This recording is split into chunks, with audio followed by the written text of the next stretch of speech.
All right, y'all. I just got back from Summerslam 2023. I was in Detroit, Michigan for this show. I got to see Tribal Combat live and in person because I know if there's anybody more qualified to talk about this match, it's somebody who was actually at the conclusion of this story and has been following since the beginning when it started in 2020. The plan was I was going to do a full review of SummerSlam, only talking about the opening match to the co-main event and then doing this individually.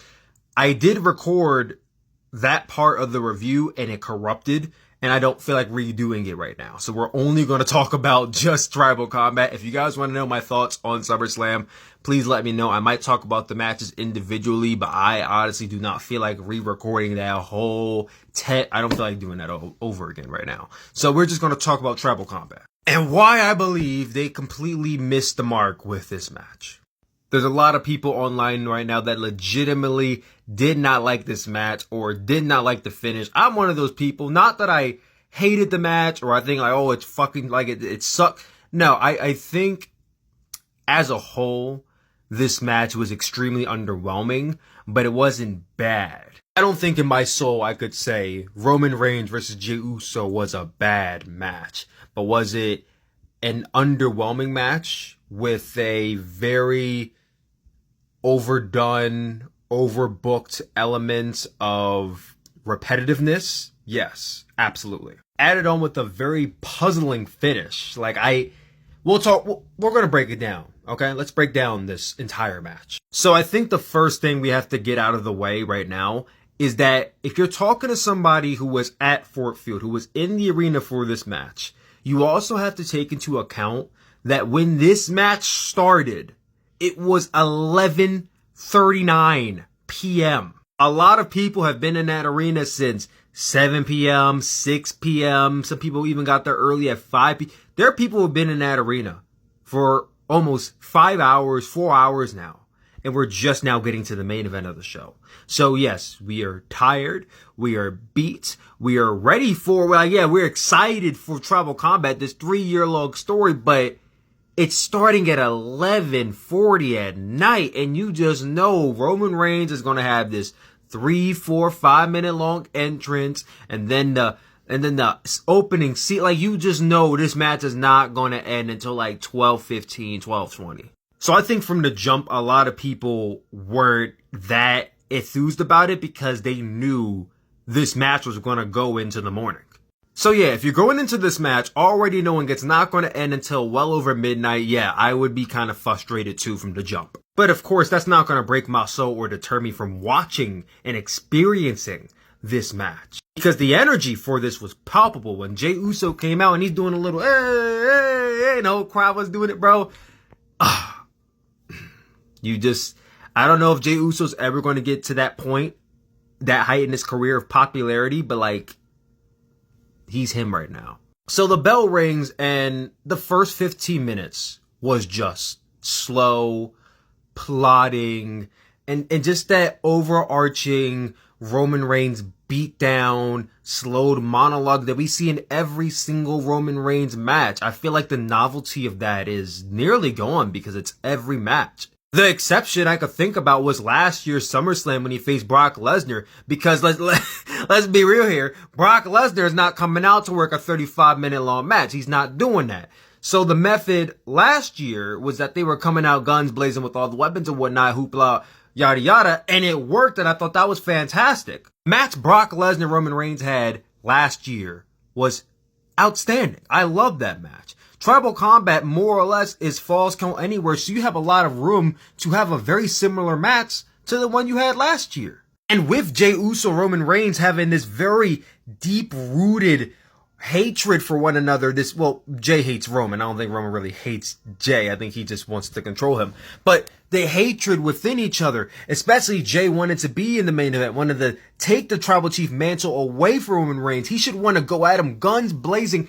But no, he spends the good majority of this match getting beat down and beat down and beat down, and I did not get that. I'm not saying I don't think Jey Uso should struggle at all against Roman Reigns. I'm not saying Jey should be dominating, but the way Jey was getting worked over in this match, it just felt like every other Roman Reigns match that we have seen for the last 2.5 years. They included weapon uses. They included kendo sticks and steel chairs and tables and all this other stuff. And even that felt slow, and they were trying to tell a story verbally with that. But they also seem to have forgotten that it is late at night. So people were just we weren't into it by this point. We were tired.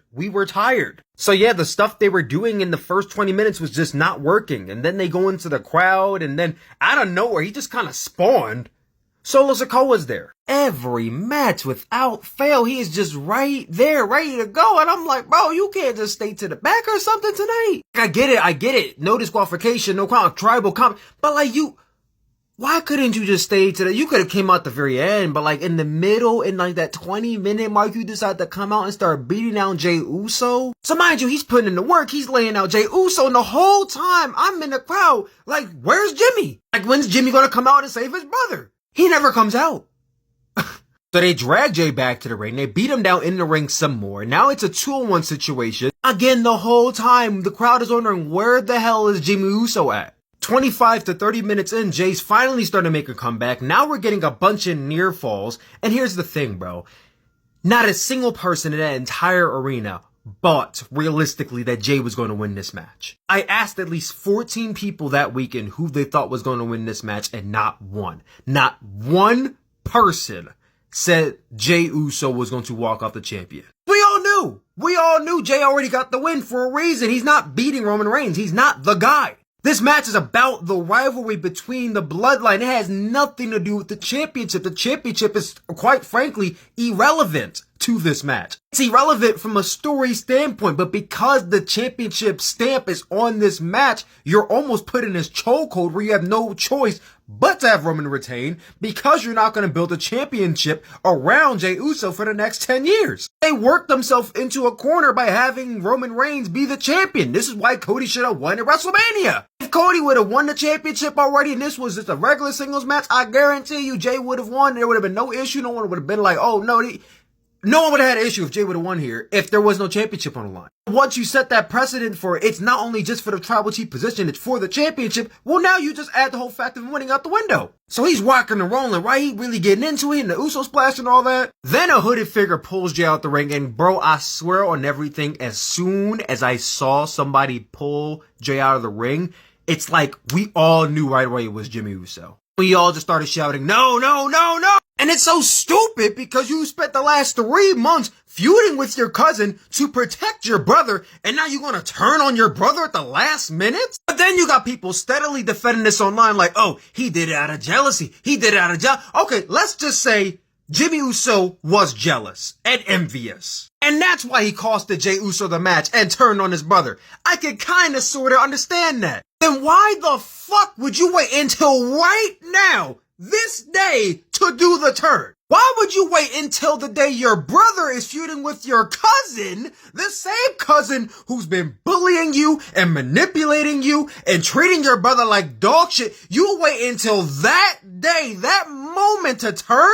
Bro, you helped him win! You helped your own cousin win! If you were going to wait until this moment to be dumb and jealous, then what was the point of this? You've been teaming with your brother for this long, knowing he's over, knowing people are calling the main event Jey Uso, and you wait until your cousin is in the main event with the championship on the line to do the turn. You helped Roman win. And to the people saying he didn't help Roman win, he's just against Jey, are you dumb?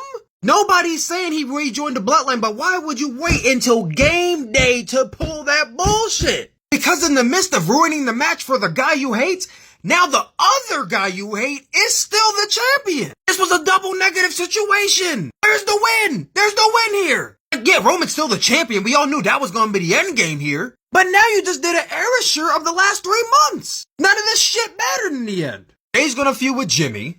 Solo's still going to be bugging out with Roman Reigns. And yeah, you could do the Fatal 4-Way at Survivor Series, but guess who's going to win that too? Roman Reigns is going to win that match. I'm not upset because Jey lost. I'm upset because now we have regressed in the bloodline story. There was no resolution to the story we've been watching between these two men. And now a new one has started up that honestly did not need to be there. But that's my thoughts. I would love to hear your thoughts and any counterpoints you guys have for me. What are your guys' thoughts on this match? Comment down below, let me know. Let's see what y'all got to say.